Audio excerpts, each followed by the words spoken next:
Disclaimer. We are not SEBI registered. All videos and content shared on this channel are strictly for educational purposes only. Please consult a SEBI registered financial advisor before making any investment decisions. Trading and investing involve risk. This is not financial advice. Hello friends, എല്ലാ കൂട്ടുകാർക്കും എസ്.കെ trading സോണിലേക്ക് സ്വാഗതം.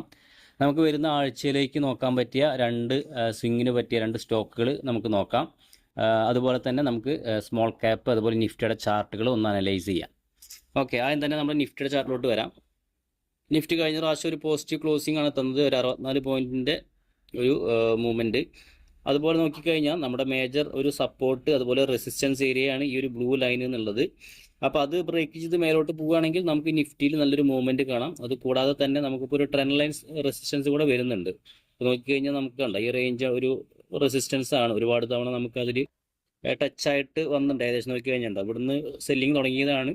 അതിനുശേഷം വീണ്ടും ഈ റേഞ്ചിലോട്ട് വന്നപ്പോൾ വീണ്ടും അവിടുന്ന് ഒരു സെല്ലിങ് വന്നു. കൂടാണ്ട് അപ്പോൾ ഈ റേഞ്ചിലോട്ട് വന്നപ്പോൾ ഇവിടുന്ന് ഒരു സെല്ലിങ് വേണ്ട. അപ്പോൾ ഈ ഒരു 3 രീതിയിൽ നമ്മൾ നോക്കുകയാണെങ്കിൽ അവിടെ നിന്നൊരു റെസിസ്റ്റൻസ് പോലെ തോന്നുന്നുണ്ട്. അപ്പോൾ നമുക്ക് നിഫ്റ്റിയിൽ വീണ്ടും ഈ റേഞ്ചിലോട്ട് വന്നു കഴിഞ്ഞാൽ നമുക്ക് വെയിറ്റ് ചെയ്തിട്ട് നോക്കാം അവിടെ നിന്നൊരു സെല്ലിങ് പ്രഷർ വരുന്നുണ്ടോ എന്നുള്ളത്. മിക്കവാറും നോക്കിക്കഴിഞ്ഞാൽ എനിക്ക് ഇവിടുന്ന് ചെറിയൊരു സെല്ലിങ് വന്ന് പിന്നെ ചെറിയത് കിട്ടിയിട്ട് ബ്രേക്ക് ഔട്ട് കിട്ടുമോ എന്നാണ് നോക്കേണ്ടത്. പിന്നെ ഇവിടുന്ന് ഒരു മൂവ്മെൻറ്റ് കിട്ടണമെങ്കിൽ നമുക്ക് നിഫ്റ്റിയിൽ ഒരു മൂവ്മെൻറ്റ് കിട്ടും. നിഫ്റ്റി ഏകദേശം നമ്മുടെ മെയിൻ ആയിട്ടുള്ള ഇൻഡെക്സ് ആണ് നിഫ്റ്റി. അത് മൂവ് ചെയ്യുകയാണെന്ന് പറഞ്ഞു കഴിഞ്ഞാൽ ബാക്കിയുള്ള സെക്ടറുകളൊക്കെ പതുക്കെ മൂവ് ചെയ്യാനുള്ള സാധ്യത വളരെ കൂടുതലാണ്. പക്ഷെ നമ്മൾ മെയിനായിട്ടുള്ളൊരു കീ ആയിട്ട് വാച്ച് ചെയ്യേണ്ട ഒരു പോയിന്റ് എന്ന് പറഞ്ഞാൽ ഒരു ബ്ലൂ ലൈനാണ്. ആ ഒരു ബ്ലൂ ലൈനിൻ്റെ മുകളിൽ സസ്റ്റെയിൻ ചെയ്യുകയാണെങ്കിൽ നമുക്ക് നിഫ്റ്റി നല്ലൊരു മൂവ്മെൻറ്റ് കിട്ടാനും നല്ലൊരു സാധ്യത കാണുന്നുണ്ട്. സ്മോൾ ക്യാപ്പ് കഴിഞ്ഞ ദിവസം ഒരു നെഗറ്റീവ് ക്ലോസിംഗ് ആണ് തന്നത്. പക്ഷെ നമുക്ക് നിഫ്റ്റി വെച്ച് നോക്കുമ്പോൾ നമുക്ക് സ്മോൾ ക്യാപ്പ് എനിക്ക് കുറച്ചൊരു സ്ട്രെങ്ത് ആയിട്ട് തോന്നുന്നുണ്ട്. നമുക്ക് നോക്കാം എങ്ങനെ ഇരിക്കുന്നുണ്ട്. നമ്മൾ പറഞ്ഞ ഈ റേഞ്ചിൽ നിന്ന് കറക്റ്റായിട്ട് തന്നെ സപ്പോർട്ട് 17,500 റേഞ്ചിൽ നിന്ന് കണ്ടില്ലേ, നല്ല രീതിയിൽ നിഫ്റ്റി അല്ല സ്മോൾ ക്യാപ്പ് സപ്പോർട്ട് എടുത്തിട്ട് കയറി വരുന്നുണ്ട്. ഇപ്പോൾ അടുത്തൊരു മേജർ റെസിസ്റ്റൻസ് പറഞ്ഞ ഈ ഒരു ഗ്രീൻ ലൈനാണ്. അവിടെ നിന്നാണ് ചെറിയൊരു സെല്ലിങ് വന്നത്. 2 ദിവസത്തെ ക്യാനിൽ അതിന് മേലെ ക്ലോസ് ചെയ്യാൻ പറ്റിയിട്ടില്ല. അപ്പോൾ ആ റേഞ്ചിൻ്റെ മുകളിൽ ക്ലോസ് ചെയ്യുകയാണെങ്കിൽ പിന്നെ വരുന്ന റെസിസ്റ്റൻസ് നമ്മൾ പറഞ്ഞ പോലെ ഈ ഒരു ബ്ലൂ ലൈനാണ്. ഓക്കെ, അപ്പോൾ ഇതാണ് ഇപ്പോൾ അവസ്ഥ. അപ്പോൾ നമ്മൾ കഴിഞ്ഞ ആഴ്ചയിൽ അതിന് മുമ്പത്തെ ആഴ്ചയിലൊക്കെ പറഞ്ഞതാണ് ഈ ഒരു ബ്ലൂ ലൈനിൻ്റെ മുകളിലോട്ട് പോയാലാണ് സ്മോൾ ക്യാപ്പ് സ്റ്റോക്കുകളിലൊക്കെ ഇപ്പോഴുള്ളതിനേക്കാൾ നല്ലൊരു മൂവ്മെൻറ്റ് കിട്ടാനുള്ള സാധ്യത കൂടുതലുള്ളൂ. കാരണം അപ്പോൾ അതുകൊണ്ടാണ് ഈ ബ്രേക്ക് ഔട്ടുകളൊന്നും അധികം സസ്റ്റെയിൻ ചെയ്യാണ്ട് താഴത്തോട്ട് വരുന്നത്. കാരണം സ്മോൾ ക്യാപ്പ് വീക്ക് ആയതുകൊണ്ടാണ്. ഓക്കെ, അപ്പോൾ ഇന്നലെ നമ്മളൊരു വീഡിയോ ചെയ്തിട്ടുണ്ടായിരുന്നു ഒരു 50 രൂപയുടെ താഴെയുള്ളൊരു സ്റ്റോക്ക്.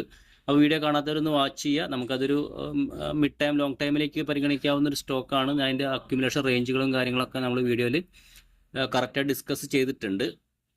ഓക്കെ, അപ്പോൾ നമുക്കിനി 2 സ്റ്റോക്കുകളിലോട്ട് പോവാം. നമ്മൾ ഈ പറയുന്ന സ്റ്റോക്കുകളൊക്കെ ഒരു ബൈസൽ റെക്കമെൻഡേഷൻ അല്ല, ജസ്റ്റ് എഡ്യൂക്കേഷൻ പർപ്പസിന് മാത്രമായിട്ടാണ് വീഡിയോ. നിങ്ങൾ ഈ സ്റ്റോക്കുകളൊക്കെ ഒന്ന് വാച്ച് ചെയ്യുക. അതിൻ്റെ മൂവ്മെൻറ്റൊക്കെ നമ്മൾ പറയുന്ന പോലെ വർക്ക് ആവുന്നുണ്ടോ, നമ്മുടെ ടെക്നിക്കൽ അനാലിസിസ് ഒക്കെ കറക്റ്റായിട്ട് വർക്ക് ആവുന്നുണ്ടോ നിങ്ങൾക്ക് നോക്കാവുന്നതാണ്. ഇവിടെ വേണമെങ്കിൽ നിങ്ങൾക്ക് പേപ്പർ ട്രേഡ് ചെയ്ത് പഠിക്കാനും നിങ്ങൾക്ക് ഉപകരിക്കും. ഓക്കെ, ഇതിൽ ആദ്യത്തെ ഒരു സ്റ്റോക്ക് ഫെഡ്ഫിന എന്ന് പറഞ്ഞൊരു സ്റ്റോക്കാണ്, ഫെഡറൽ ഫിനാൻഷ്യൽ സർവീസ് ലിമിറ്റഡ്. ഒരു സ്റ്റോക്ക് 155 രൂപയിലാണ് ട്രേഡ് ചെയ്യുന്നത്. കഴിഞ്ഞ ദിവസം നെഗറ്റീവ് ക്ലോസിംഗ് ആണ് തന്നത്. നെഗറ്റീവ് പറഞ്ഞാൽ വളരെ മൈന്യൂട്ടായിട്ടുള്ള നെഗറ്റീവാണ്. ഈ ഒരു സ്റ്റോക്കിൻ്റെ സ്ട്രക്ചർ നമുക്ക് നോക്കിക്കഴിഞ്ഞാൽ നല്ലൊരു സ്ട്രക്ചറാണ്. കാരണം നമുക്ക് നോക്കിക്കഴിഞ്ഞാൽ ഈ റേഞ്ച് നല്ലൊരു സെല്ലിംഗ് പ്രഷർ വന്നു. നല്ല രീതിയിൽ ഒരു 119 വരെ പോയി. അതിനുശേഷം നമുക്ക് നോക്കി അതേ പോയ പോലെ തന്നെ നല്ല റിക്കവറായി വന്നിട്ടുണ്ട്. അതിനുശേഷം പൊതുവെ ഇങ്ങനെ വരുന്ന സ്റ്റോക്ക് നല്ലൊരു ഫോൾ വരേണ്ടതാണ്. പക്ഷേ ഈ സ്റ്റോക്ക് കണ്ട് ഈ റേഞ്ച് നല്ലൊരു സ്ട്രക്ചർ ഫോം ആവുന്നുണ്ട്. കണ്ടോ, ചെറിയ ക്യാൻഡിൽസ് വന്ന് സ്ട്രക്ചർ ഫോം ആവുന്നുണ്ട്. അപ്പോൾ ഈ റേഞ്ച് നല്ലൊരു ബ്രേക്ക് ഔട്ട് കിട്ടാനുള്ള സാധ്യത കാണുന്നുണ്ട്. ഒരു കോൺട്രാക്ഷനാണ് കണ്ടില്ലേ. അവിടുന്ന് ഒരു മൂവ്മെൻറ്റ് കിട്ടാനുള്ള സാധ്യത ഈ സ്റ്റോക്കിൻ്റെ ചാർട്ടുകൾ അനലൈസ് ചെയ്യുമ്പോൾ നമുക്ക് പറ്റുന്നുണ്ട്. ഓരോരുത്തരുടെ അനാലിസിസ് ഒക്കെ ഡിഫറെൻ്റ് ആയിരിക്കും. പലരും ബ്രേക്ക് ഔട്ട് സ്റ്റോക്കുകൾ ഇങ്ങനെയുള്ള ലൈൻ എടുക്കാറില്ല. ചിലർ ഈ റേഞ്ച് ഇങ്ങനെയുള്ള ലൈന് മാത്രം ട്രേഡ് ചെയ്യുന്ന ആൾക്കാരുണ്ട്. അത് കുറച്ചുകൂടി ഈസിയാണ്. പക്ഷേ നമ്മൾ സ്ട്രക്ചർ ഫോം ആകുമ്പോൾ നമുക്ക് ആ ക്യാൻഡിൽസും ക്യാൻഡിൽസ് റീഡ് ചെയ്യാൻ പഠിക്കുകയാണെങ്കിൽ നമുക്ക് കുറച്ചുകൂടി ഒരു കൺഫ്യൂഷൻ ഉണ്ടാവും നമുക്ക് വീഡിയോ എടുക്കാൻ വേണ്ടിയിട്ട്.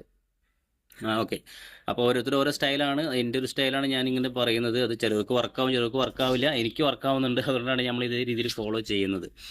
അപ്പോൾ നമുക്ക് നോക്കിക്കഴിഞ്ഞാൽ ഈ ഒരു റേഞ്ച് ഏകദേശം നോക്കിക്കഴിഞ്ഞാൽ ഉണ്ട്. ഈ ഒരു ഹൈ ബ്രേക്ക് ചെയ്യുമ്പോൾ നമുക്ക് ഇതിലേക്ക് ഒരു എൻട്രി നോക്കാവുന്നതാണ്. ഒരു 159 160 എടുക്കാം. നമുക്ക് 160ൻ്റെ മുകളിലോട്ട് പോവുകയാണെങ്കിൽ നമുക്ക് ഈ ഫെഡ്ഫിന എന്ന് പറഞ്ഞൊരു സ്റ്റോക്ക് വാച്ച് ചെയ്യാവുന്നതാണ്. ഈ ഒരു സ്റ്റോക്കിൻ്റെ ടാർഗറ്റ് സ്റ്റോപ്പ് ലോസ് ഒക്കെ നമ്മൾ എല്ലാ ദിവസവും പറയുന്ന പോലെ തന്നെ നമ്മുടെ ടെലിഗ്രാം ഗ്രൂപ്പിലായിരിക്കും അപ്ഡേറ്റ് ചെയ്യുക. അതായത് നമുക്ക് ഈ ഒരു സ്റ്റോക്ക് വാച്ച് ചെയ്യണം എന്നുള്ള ആളുകൾക്ക് ടെക്നിക്കൽ അനാലിസിസ് ഒന്നും അറിയില്ല, എവിടെ സ്റ്റോപ്പ് ലോസ് വെക്കണം, എവിടെ ടാർഗറ്റ് വെക്കണം എന്ന് അറിയാത്ത ആളുകൾക്കൊക്കെ നമ്മുടെ ടെലിഗ്രാം ഗ്രൂപ്പിൽ ഒന്ന് ഫോളോ ചെയ്യുക. നിങ്ങൾക്ക് അവിടെ ചോദിക്കാവുന്നതാണ്. ഞാനതിൽ മെസ്സേജ് വിടുന്നതാണ്. ഓക്കെ, അപ്പോൾ നമ്മൾ ഈ യൂട്യൂബിൽ പറയുന്ന സ്റ്റോക്കുകൾ നമ്മൾ അങ്ങനെ വീഡിയോ ചെയ്ത് പോകുന്നില്ല. അതിൻ്റെ ഒരു അപ്ഡേഷൻ പോലെ നമ്മുടെ ടെലിഗ്രാം ഗ്രൂപ്പിലും അതിനെക്കുറിച്ചുള്ള ചർച്ചകളൊക്കെ നടക്കാറുണ്ട്. അപ്പോൾ അങ്ങനെ താല്പര്യമുള്ളവർക്ക് അവിടെ ചോദിക്കാവുന്നതാണ്. കാരണം നമുക്ക് കുറച്ച് ലിമിറ്റേഷൻസ് ഉണ്ട്, ഇതിലങ്ങനെ പറയാൻ പാടില്ല എന്നുള്ള കുറച്ച് കാര്യങ്ങളൊക്കെ ഉണ്ട്. പ്രോപ്പറായിട്ടുള്ള ടാർഗറ്റ് സ്റ്റോപ്പ് ലോസ് ഒക്കെ ചെയ്തിട്ട് നമ്മൾ കഴിഞ്ഞ പഴയൊരു ചാനൽ അങ്ങനെ ചെയ്തിട്ടാണ് ആ ചാനൽ പോയത്. അപ്പോൾ നമ്മൾ വീണ്ടും ആവർത്തിക്കുന്നില്ല. നമ്മളൊരു എഡ്യൂക്കേഷൻ പർപ്പസിന് വേണ്ടിയിട്ട് അതിനുള്ള ടാർഗറ്റ് സ്റ്റോപ്പ് ലോസ് ഒക്കെ നിങ്ങൾക്ക് പേപ്പർ റെഡി ചെയ്ത് പഠിക്കാൻ വേണ്ടിയിട്ട് നമ്മുടെ ആ ഗ്രൂപ്പിൽ ഇടുന്നതാണ്. പിന്നെ നമ്മൾ ഈ സംസാരിക്കുമ്പോൾ ചില തെറ്റുകളൊക്കെ സംഭവിക്കും. കാരണം നമ്മൾ ഒറ്റ ഷോർട്ടിന് വീഡിയോ എടുക്കാൻ നോക്കുകയാണ്. കാരണം കൂടുതൽ എഡിറ്റിങ്ങും അതൊന്നും ചെയ്യാനുള്ള സമയവും അതൊന്നും കളയാതിരിക്കാൻ വേണ്ടിയിട്ടാണ് നമ്മൾ വൺ ഷോട്ടിൽ വീഡിയോസ് എടുക്കുന്നത്. അപ്പോൾ അതിൻ്റെ തെറ്റുകുറ്റങ്ങളൊക്കെ ഉണ്ടെങ്കിൽ ക്ഷമിക്കുക. അടുത്ത ഒരു സ്റ്റോക്ക് എന്ന് പറഞ്ഞു കഴിഞ്ഞാൽ ഏഞ്ചൽ വൺ ആണ്. ഏഞ്ചൽ വണ്ണിന് ഒരു 339 രൂപയിലാണ് ട്രേഡ് ചെയ്യുന്നത്. ഈ ഒരു സ്റ്റോക്കാളും ചെറിയൊരു മൈനസ് ക്ലോസിംഗ് ആണ് കഴിഞ്ഞ ദിവസം തന്നത്. ആ ഒരു ക്ലോസിങ്ങിൻ്റെ കാരണം ഞാൻ ഇങ്ങനത്തെ സ്റ്റോക്കുകളൊക്കെ പൊതുവെ എൻട്രി എടുക്കുകയുണ്ട്. ഈ ഒരു ട്രെൻഡ് ലൈൻ ബ്രേക്കൗട്ട് നടക്കുമ്പോഴാണ് ഉണ്ടെങ്കിൽ ഇങ്ങനെ എടുക്കുമ്പോൾ നമുക്ക് നല്ലൊരു മൂവ്മെൻറ്റ് കിട്ടും. ഏകദേശം നമുക്ക് നോക്കിക്കഴിഞ്ഞ് കഴിഞ്ഞാൽ ഈ റേഞ്ചിൽ തന്നെ ഒരു എത്ര പെർസെൻറ്റേജ് മൂവായി നോക്കിക്കഴിഞ്ഞ് കഴിഞ്ഞാൽ ഒരു 14% പ്രോഫിറ്റ് നമുക്ക് ബുക്ക് ചെയ്യാൻ പറ്റും ഇങ്ങനെയുള്ള സ്റ്റോക്കുകളിൽ. അതായത് ഇങ്ങനത്തെ ട്രെൻഡ് ലൈൻ ബ്രേക്കൗട്ട് നടക്കുമ്പോൾ. പക്ഷേ നമ്മൾ ആ ഒരു ഫോർമേഷനും ക്യാൻഡിലിൻ്റെ ഇതൊക്കെ അറിഞ്ഞാൽ മാത്രമേ ചെയ്യാൻ പറ്റുള്ളൂ. പൊതുവെ ഇങ്ങനെയുള്ള പാറ്റേണിൽ പൊതുവെ വരുന്നത് ഇങ്ങനെയുള്ള ബ്രേക്കൗട്ട് വന്നു കഴിഞ്ഞ് കഴിഞ്ഞാൽ, ഈ ഒരു ബ്രേക്കൗട്ട് വന്നു കഴിഞ്ഞാൽ ഈ റേഞ്ചിലോട്ട് പോയിട്ട് ഈ റേഞ്ചിൽ നിന്ന് റീടെസ്റ്റ് ചെയ്യുന്ന എന്നിട്ട് മേലോട്ട് പോകുന്ന സിറ്റുവേഷൻ അതുപോലെ തന്നെയാണ് ഇപ്പോൾ ഇതിൽ ഉണ്ടായിരിക്കുന്നത്. ഏകദേശം നോക്കി കഴിഞ്ഞാൽ നമ്മൾ കറക്റ്റ് പ്രോപ്പറായിട്ട് അതേ എൻട്രി അങ്ങനെ തന്നെ എത്തണം എന്നില്ല, എന്നാലും ഏകദേശം ആ റേഞ്ചിലോട്ട് വന്നിട്ടുണ്ട്. നിങ്ങൾ നോക്കിക്കഴിഞ്ഞാണല്ലോ ഈ ഒരു ക്യാൻഡിൽ ഫോമായി കണ്ടാൽ തന്നെ നമുക്കറിയാം ഇവിടുന്ന് റിവേഴ്സൽ വരുന്നുണ്ട് എന്ന്. കാരണം ആ ഒരു ക്യാൻഡിൽ ഫോർമേഷൻ അങ്ങനെയാണ്. ആ ഒരു ഈ ലോ ലെവലിൽ നിന്ന് കണ്ടില്ല നല്ലൊരു ബൈയിങ് വന്നിട്ട് ആ ക്യാൻഡിൽ ക്ലോസ് ചെയ്ത് കണ്ടില്ലേ, അതിന് ശേഷമാണ് നല്ലൊരു ബുള്ളിഷ് ക്യാൻഡിലാണ്. അപ്പോൾ തന്നെ നമുക്ക് മനസ്സിലാക്കാം സ്റ്റോക്കിൽ നല്ലൊരു ബൈയിങ് പ്രഷർ വരുന്നുണ്ട് എന്നുള്ളത്. ഇപ്പോൾ കഴിഞ്ഞ ദിവസം നോക്കുകയാണെങ്കിൽ ആ ഒരു ബ്രേക്കൗട്ട് റേഞ്ചാണ്. നമുക്ക് നോക്കിക്കഴിഞ്ഞാൽ അതിൻ്റെ ഒരു ഉണ്ടോ ഈ ഒരു ലൈനിൻ്റെ മേലെ സസ്റ്റെയിൻ ചെയ്തിട്ടുണ്ട്. ഇങ്ങനെ നോക്കുമ്പോഴും നമുക്കതിലേക്കൊരു എൻട്രി ഉണ്ട്. കാരണം ഈ റേഞ്ചിലോട്ട് വന്നു കണ്ടോ, ഇവിടുന്ന് ഈ റേഞ്ചിലോട്ട് വന്നു, ആ റേഞ്ച് താഴത്തോട്ട് വന്നു. പക്ഷെ നല്ല രീതിയിൽ താഴത്തോട്ട് ഈ ഒരു ലോ ബ്രേക്ക് ചെയ്ത് നമുക്ക് ഇതിലേക്ക് വീക്ക്നെസ് ഉണ്ടെന്ന് മനസ്സിലാക്കാൻ പറ്റും. പക്ഷേ ഈ സ്റ്റോക്ക് ഈ റേഞ്ചിൽ തന്നെ കണ്ടില്ല, ഇവിടുന്ന് മേലോട്ട് പോയി അതിനുശേഷം വീണ്ടും താഴത്തോട്ട് വന്നു, പിന്നെയും മേലോട്ട് ബ്രേക്ക് ചെയ്തു. അപ്പോൾ നമുക്കറിയാം ഒരു സ്ട്രെങ്ത് ഉണ്ട് എന്നുള്ളത്. അപ്പോൾ അതുപോലെ തന്നെ ആ ഒരു സ്ട്രെങ്ത്തിൽ നമുക്കിപ്പോൾ കഴിഞ്ഞ ദിവസം ഒരു നെഗറ്റീവ് ക്ലോസിംഗ് ആണെങ്കിലും വളരെ ലോ ക്യാൻഡിലിൻ്റെ ഇതൊക്കെ നോക്കിക്കഴിഞ്ഞ് കഴിഞ്ഞാൽ വോളിയൊക്കെ വളരെ കുറവാണ്. പിന്നെ നോക്കിക്കഴിഞ്ഞാൽ ചെറിയ റീടെസ്റ്റ് വരാൻ സാധ്യതയുണ്ട്. ഇപ്പോൾ ഏകദേശം നമുക്ക് നോക്കിക്കഴിഞ്ഞാൽ ഇവിടെ തന്നെ എൻട്രി എടുക്കാം. അപ്പോൾ കറണ്ട് മാർക്കറ്റ് പ്രൈസിൽ തന്നെ നമുക്ക് ചെറിയ ക്വാണ്ടിറ്റി ആഡ് ചെയ്യുന്നതുകൊണ്ട് വലിയ കുഴപ്പമില്ല. അതിനുശേഷം വീണ്ടും സ്റ്റോക്ക് താഴത്തോട്ട് വരികയാണെങ്കിൽ തന്നെ മാക്സിമം വരിക ഈ റേഞ്ചിലോട്ടായിരിക്കും, ഈ റേഞ്ചിലേക്ക് ഇവിടുന്ന് വന്നിട്ട് മേലോട്ട് പോകാനും സാധ്യതയുണ്ട്.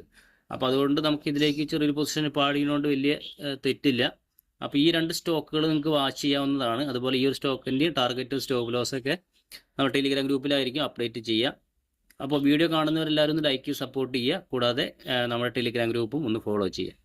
ഓക്കെ ഫ്രണ്ട്സ്, നമുക്ക് നാളെ ഇതുപോലെ മറ്റൊരു വീഡിയോസായിട്ട് കാണാം. വീഡിയോ ഇല്ലെങ്കിൽ ഒരു ചെറിയ ഷോർട്സ് ഞങ്ങൾ നേടാൻ ശ്രമിക്കാം. Okay, thank you.